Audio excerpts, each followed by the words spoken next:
Tetapi di ASEAN ini yang paling hebat bukan Lee Kuan Yew terlebih dahulu. Tahun 1960 sampai 1975, ekonomi paling kuat itu bukan Singapura, bukan Indonesia, itu Filipina. Zaman Ferdinand Marcos. Dia dari tahun 1960 sampai 1975. Dari mana informasinya? Itu ya, kenapa? Ya kan? Dan berkembang tahun 1975 sampai 1995. Filipina digeser. Siapa yang menggeser? Indonesia. Zaman siapa? Pak Harto. Mantap. Dia menjadi paling kuat di Asia Tenggara. Tapi setelah tahun 95, Indonesia digeser. Sama siapa? Sama Singapura. Dari 95 sampai 2025 itu sudah 30 tahun Indonesia digeser. Indonesia digeser bukan ke nomor 2, Pak. Digeser sampai nomor 3, nomor 4. Di bawah Thailand dan Malaysia.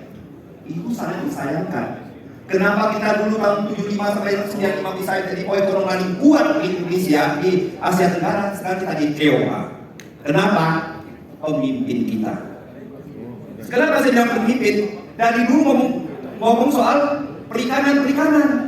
Semua hanya wacana, teoritis, prakteknya no.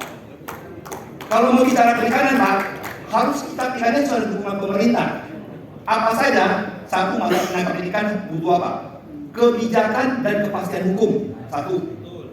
Kedua, fasilitas pemerintah. Ketiga, pelayanan yang maksimal, Pak. Kita baru bisa berusaha dengan maksimal. Kedua, kita di perikanan ini tidak pernah saing satu sama lain, tapi kami bersatu. Di pengolahan, kita butuh apa, Pak? Tarif ekspor ke negara tujuan Eropa dan Amerika, Pak. Saat ini kita kalah saing. Tarif Amerika 12,5, Uni Eropa 20,5, Filipina sama Vietnam 0%. Belum bersaing sudah kalah, Pak. Bagaimana pengolahan kita mau maju, Pak? Bikin yang real saja, Pak. Itu yang terjadi. Oke, masalah pajak. Pajak ada PNBP, ada retribusi, ada PBB laut, ada pajak tahunan SPT, itu kita lihat. Nah, sekarang kita lihat nih, Pak ya. PBB laut, Pak. PBB darat kita tidak. Di mana suatu lokasi yang kita digunakan, orang lain tidak bisa gunakan lagi. Nah, kalau PBB laut, artinya apa? Dalam cakupan PBB laut adalah 12 mil dan ZEE.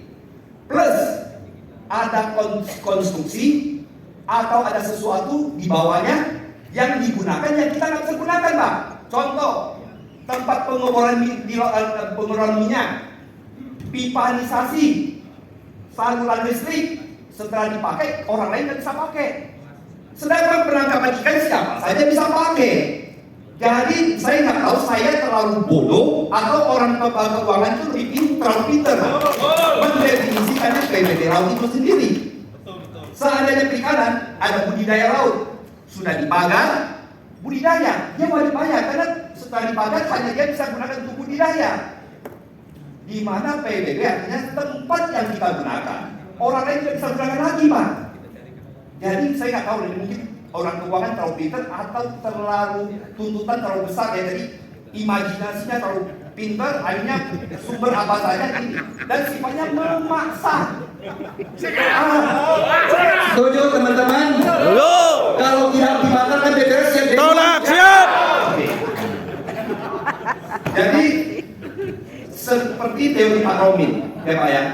Laut ini waktu saya ikutin dulu, saya ini orang lugu, Pak, di perikanan, lucu-lucu belagu gitu loh. Tapi sekarang gara-gara Pak Romin ini saya jadi lugas, Pak. Lugu tapi tegas, ya kan? Kenapa? Pak Romin ngajarin saya multiplier effect, ya kan? Multiplier effect, Pak. Kenapa multiplier effect? Satu kapal penangkap bisa kali 4 sama, contoh kita 30 orang. Ya, Pak, kenapa, Pak? Itu yang kebagi 4 kali 4, Pak. Jadi 120 orang punya pekerjaan. Kalau pajak, pemerintah mati, kita pelaku usaha, yang mati bukan kita, Pak.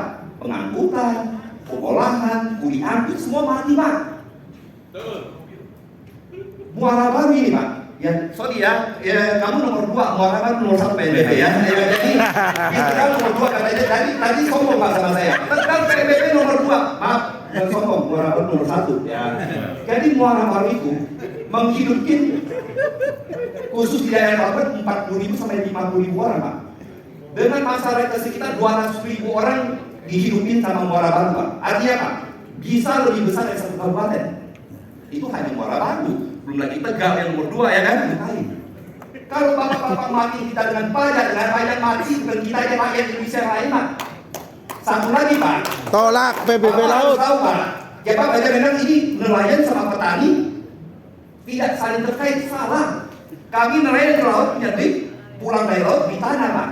Habis itu tanam, cocok tanam. Sudah cocok tanam, sudah mulai tanam, habis itu nih belum panen, kita ke laut dulu. Pulang dapat uang, itu lagi panen pertanian lagi. Jadi pertanian sama nelayan itu berkaitan juga. Jadi ini yang harus bapak-bapak ini perhatiin, ya kan? Satu lagi Pak, KKP selalu bilang, wah, penangkap ikan terukur. Apa yang terukur, kita yang diukur Pak. Kita diukur, tunggu nggak boleh banyak-banyak, yang rugi silakan. Itu namanya diukur kita. Kenapa saya ngomong gitu? Sudah nggak bisa, sudah ikan sudah sedikit, sudah nggak bisa lagi. Tadi katanya 12,5 juta ton cuma terpakai 7,9 juta ton.